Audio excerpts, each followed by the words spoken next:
Hey there. You know how sometimes a phrase will get stuck in your head and you just need to unpack it? Mm-hmm. That's what we're doing today.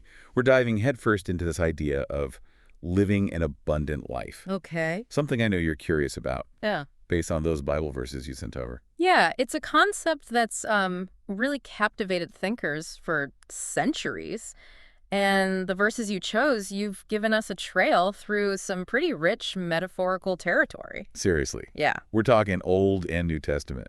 Wow. Deuteronomy, Psalms, a good bit from John. Wow. This isn't some surface level skim either. Yeah. We're after that deep, resonant meaning of abundance. Precisely, the kind of understanding that goes beyond, just those dictionary definitions. Exactly. So Here. where do we even begin? You actually picked a fantastic starting point. Deuteronomy 28.17. Oh, this one really struck me. The Lord will grant you abundant prosperity. But then it goes on to list all these areas of life, not just money. Right. It's this panoramic view of flourishing. Family thriving, land producing, livestock multiplying. You can practically hear the ancient Israelites cheering, that's what I'm talking about. Right. Yeah. It really makes you think, though, in a society that's so obsessed with financial wealth, how often do we overlook those other facets of abundance? Like, is our definition too narrow? It's a crucial question to ponder. Yeah. Because in the ancient world, particularly in agrarian societies, prosperity was holistic. A bountiful harvest wasn't just about having enough grain. It was a sign of divine favor, of living in harmony with God and nature. Which, now that you mention it, makes that imagery in Psalm 23.5 even more powerful. My cup overflows. Man, talk about a visual. Isn't it beautiful? But it's more than just a pretty picture. In that cultural context, an overflowing cup, it wasn't just about having enough for yourself. It was deeply symbolic of generosity, of hospitality, the capacity to share your abundance with others as a reflection of God's boundless provision. Wow. I never thought of it like that. It adds a whole other dimension to that image, doesn't it? Yeah. Okay, so from overflowing cups, we move on to barns. Proverbs 3.910 always throws me a bit. Honoring God with our wealth so our barns will be filled. Is that a transactional view? It's a question many grapple with. But the emphasis here, I believe, leans less on a strict exchange and more on this beautiful principle of first fruits. First fruits. Yes. Could you unpack that a bit more? What does that even mean? So it's about acknowledging God as the ultimate source of blessing and demonstrating gratitude by offering back a portion of what we've received. It's like saying, God, because you've been so faithful, I want to honor you with the first and best of what you've given me. Ah, so it's less about manipulating God for more stuff and more about acknowledging where those blessings originate in the first place. Yes, exactly. It's about a posture of gratitude, not a strategy for accumulation. Exactly. And that shift in perspective is huge. It's not just about what we have, but how we view what we have. Okay, so we've got these Old Testament foundations. Holistic abundance, overflowing generosity, aligning our hearts with gratitude. How does this all evolve as we move into the New Testament? It gets even richer, I think. And you chose a verse that's absolutely central to this whole conversation, John 10.10. Yeah, this one feels major. Jesus talks about the thief coming to steal, kill, and destroy. But then he says, I have come that they may have life and have it to the full. And that word full, the original Greek word is perissos. It implies abundance that is overflowing, excessive even. It's not just about surviving, it's about truly thriving. So it's more than just barely getting by. It's about experiencing the fullness of life that God intends. Which makes me think of that imagery in John 15.5 with the vine and branches. We have to stay connected to the source, to Jesus, if we want to truly flourish. Precisely. Jesus uses that very vivid image to illustrate that apart from a deep, abiding relationship with him, we become like branches that are cut off from the vine, unable to bear fruit, to experience true abundance. Okay, so we've got this connection piece, this idea that true abundance flows from our relationship with Christ. It's not something we chase after on our own, which is kind of a relief when you think about it. It takes the pressure off, doesn't it? It really does. Okay, I want to jump ahead to Romans 15.13 because it brings in this whole other dimension. It talks about being filled with all joy and peace in believing. Is that part of abundance too? It's essential. We're talking about wholeness here, remember. Not just external prosperity, but internal abundance as well. Joy, peace, hope. Those aren't fleeting emotions. They are the deep-rooted strengths that equip us to weather life's storms. So it's about being able to handle those inevitable challenges without falling apart completely. Exactly. Okay. And when we look at 2 Corinthians 9.8 and Philippians 4.19 back to back, they're right next to each other in your notes. Yeah. They both speak to God's provision. Okay. It's like this beautiful reassurance woven into the fabric of Scripture. God will equip us for the journey. I love that. But they also make me wonder, do those promises always refer to material provision? Like, is God saying, don't worry, you'll always have a fat bank account? That's where we have to be careful about imposing our own limited understanding on God's limitless nature.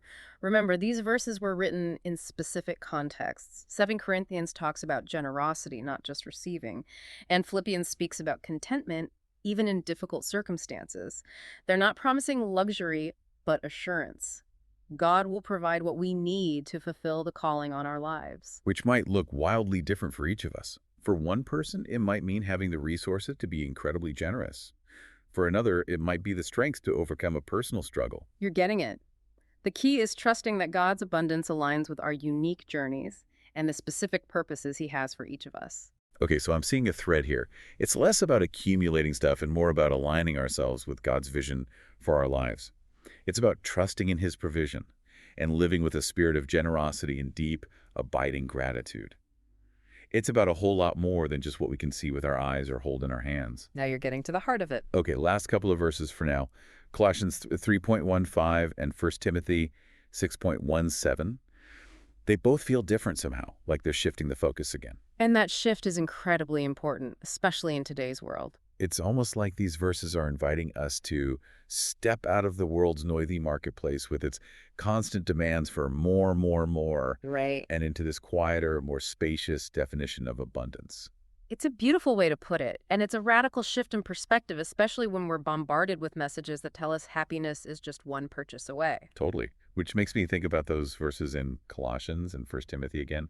They're not just nice-sounding platitudes, they're countercultural statements. They're almost subversive.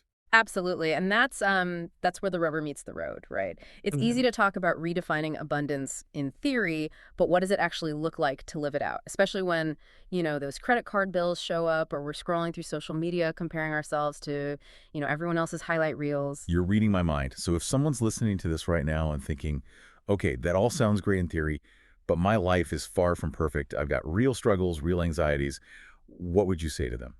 I would say those feelings are completely valid. Life is full of ups and downs. We all face challenges, disappointments, moments where abundance feels like the furthest thing from our reality.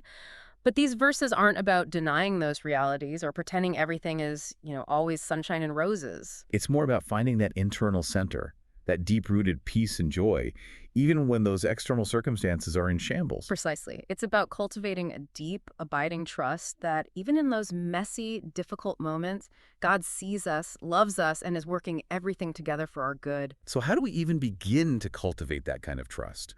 Especially when we're hardwired to focus on what's wrong, what we lack, what's not fair. It's a process, for sure. It's not a one-time decision, but a daily, a moment-by-moment choice to shift our focus from what we lack to the source of true abundance, our relationship with God.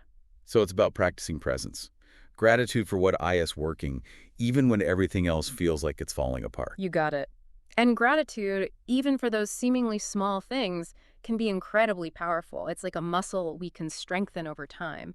The more we focus on what we're grateful for, the more we begin to see the abundance that already surrounds us. It's like those attitude of gratitude journals everyone's always talking about. Right. But it's not just about writing it down, is it? It's about really letting that gratitude sink in and change the way we see the world. Exactly. And as that happens, it naturally overflows into generosity. Remember that overflowing cup from Psalm 23? It's not meant to be hoarded, but shared. Okay, so let's talk about that, because when I hear generosity, my mind instantly jumps to money. But it's bigger than that, isn't it? Way bigger. Yes, financial generosity is important, and we see that emphasized throughout Scripture, but it's not the whole picture. So what else does biblical generosity encompass? It's about offering our time, our talents, our compassion to bless others. It's about seeing the abundance we do have, whether it's an encouraging word, a listening ear, a helping hand, and using it to make a difference in the lives of those around us. I love that.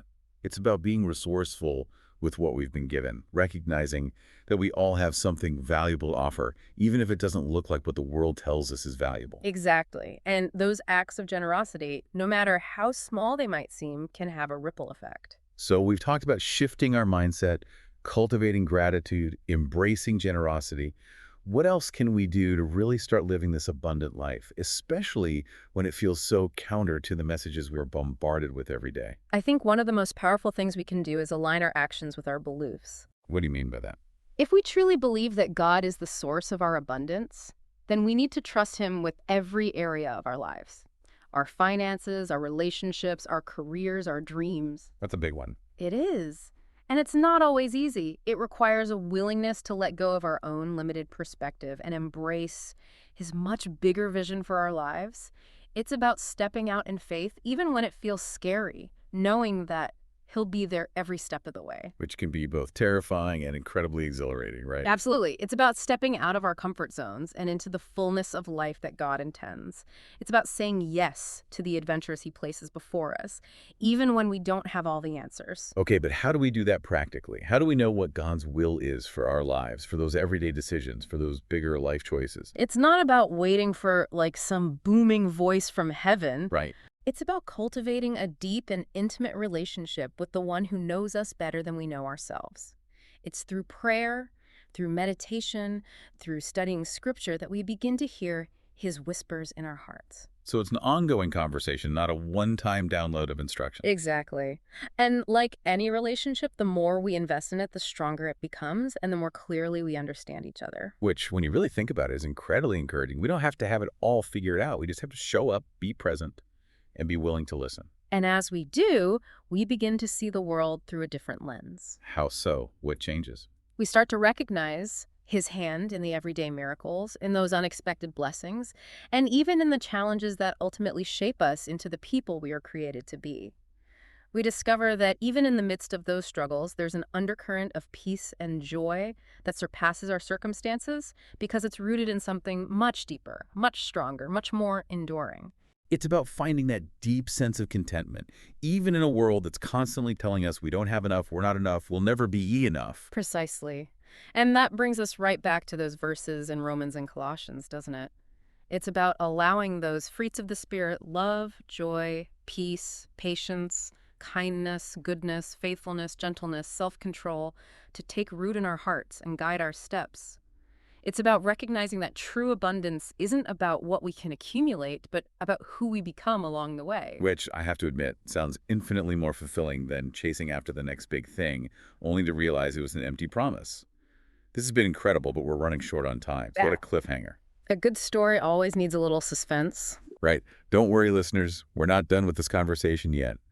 Join us next time as we wrap up this deep dive into living an abundant life. We've got some really exciting insights to share based on what we've uncovered here. You won't want to miss it. Welcome back. Taking a deep dive into abundant life has been quite the journey, hasn't it? We've wandered through these ancient scriptures, landed right here in our modern world, and I have to say, I'm seeing things a bit differently. How about you? It's amazing how those ancient words still resonate so powerfully today, isn't it? Yeah. It's like they're shining a light on a truth that transcends time and culture. True abundance is about so much more than what the world often shows us. It's been eye-opening, that's for sure. We started with overflowing barns and cups running over, but we ended up in a completely different place, didn't we? We did, and I think that's precisely the point. What if true abundance isn't about reaching some finish line where we suddenly have it all? What if it's more about embracing a way of living, a posture towards life regardless of our circumstances? Ooh, I like that. It's not about the destination, but the journey itself.